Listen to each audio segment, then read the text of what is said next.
இனிமே கண்ணை மூடிட்டு கடலை எண்ணெய் வாங்கலாம். ஏன்னா மந்த்ரா கடலை எண்ணெய் இதயத்தின் தயாரிப்பு. வறுக்க பொரிக்க ஏன் எல்லா சமையலுக்கும் மந்த்ரா தான். மந்த்ரா கடலை எண்ணெய், அபார ருசி, ஆரோக்கியமான உடல் நலம்.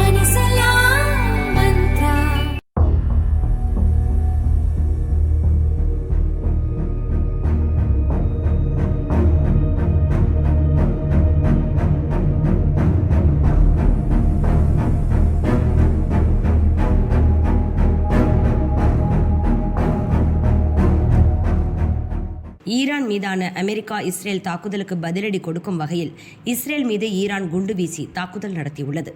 ஈரான் மீது பதில் தாக்குதல் நடத்த இஸ்ரேல் ராணுவம் ஆயத்தமாகி வரும் நிலையில் இரு நாடுகளிலும் போர் பதற்றம் உச்சமடைந்துள்ளது. இந்த நிலையில் இஸ்ரேல் மற்றும் ஈரான் நாடுகளில் வசிக்கும் இந்தியர்களின் பாதுகாப்பை உறுதி செய்ய வெளியுறவு அமைச்சகம் நடவடிக்கை மேற்கொண்டுள்ளது.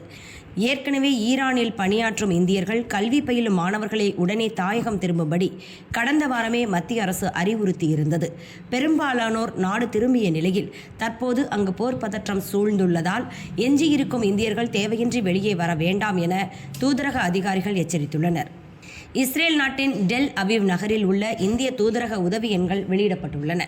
இந்தியர்கள் அனைவரும் தங்கள் பாதுகாப்பை உறுதி செய்ய வேண்டும், பாதுகாப்பான இடங்களில் வசிக்க வேண்டும், அருகருகே வசிக்கும் இந்தியர்கள் பற்றிய தகவல்களை ஒருவருக்கொருவர் பகிர்ந்து கொள்ள வேண்டும், உள்ளூர் அதிகாரிகள் அறிவுரைப்படி நடந்து கொள்ள வேண்டும், தேவையின்றி வெளியே சுற்றுவதை தவிர்க்க வேண்டும், தேவைப்பட்டால் அங்குள்ள இந்திய தூதரகத்தை தொடர்பு கொள்ளலாம், இந்தியர்களுக்கு தேவையான அனைத்து உதவிகளும் கிடைக்கும், உள்ளூர் செய்தி சேனல்களை தொடர்ந்து கவனியுங்கள், அங்குள்ள கள நிலவரத்திற்கு ஏற்ப பாதுகாப்பை உறுதி செய்து கொள்ள வேண்டும்.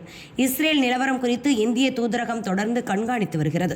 அதேபோல் ஈரானின் தெஹ்ரானில் உள்ள இந்திய தூதரகமும் 24 மணி நேரமும் செயல்படும்.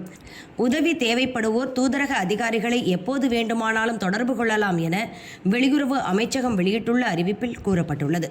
இதேபோல் அரபு நாடுகளில் வசிக்கும் இந்தியர்களும் கவனத்துடன் இருக்கும்படி அறிவுறுத்தப்பட்டுள்ளனர். அவர்களுக்கான உதவி எண்களும் வெளியிடப்பட்டுள்ளன.